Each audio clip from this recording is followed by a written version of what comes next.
The shadow of African Bank is kind of growing. How has the kind of sentiment been and the trust levels been since that happened, and how that impacted Capitec in an indirect way? Well, I think before the demise of African Bank, we always struggled to explain the differences between ourselves and African Bank. I think the one good thing is that people now understand the differences. So for us, from that side, it's positive. When I saw asset managers before African Bank, then I would spend 50 minutes on African Bank and 10 minutes on our bank. Now I'm spending 50 minutes on the bank and the client and 10 minutes on African Bank. So I think that's positive, because we believe we must spend our energy on building our own bank and where we want to go. And the other top five big banks, are they catching up? Are they finding your model and trying to emulate certain things? Yeah, the other banks are serious competitors. We've got a lot of respect for them. They've got big balance sheets. But I think the fact that we focus on the individual and create something completely unique is giving us that edge. And we believe that will keep on delivering. We watch them, we know what they're doing, and they know what we're doing, and we're comfortable where we are. But we're fully aware that they are very strong competitors.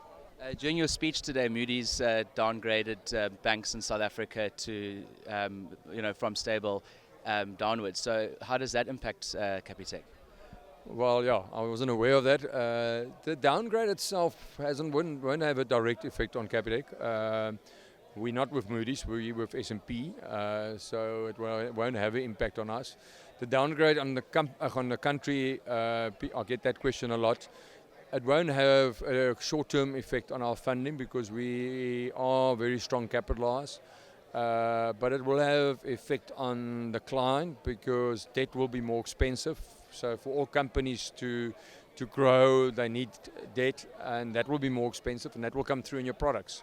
So it's more the long-term effect on the clients that people underestimate, and I think the consumer in South Africa underestimate the effect of that. And if you get downgraded, it's not overnight that you will be upgraded. It will take a while before you actually getting upgraded. I think a couple of countries it was 4 or 5 years before you actually upgraded. You do look very relaxed for a CEO of a bank with South Africa's economic state. Like, where do you see South Africa's economy going? And you seem very optimistic. I believe it's like I said. You need to be positive. You need to look at opportunities. So spend your energy there where you can make a difference. And that's why we spend our energy in the business and understanding the client. You can do little about what is happening politically. You have a little bit of influence on the economy, but spend your time on where it matters, and that's with your client. But yeah, the economy is troublesome because you would like to have people focusing on South Africa. It's one of the concerning things for me is if you look at 10 years back, CEOs were probably spending 90% of their focus in South Africa. And they're probably spending now 70% of their focus outside and 30% on South Africa.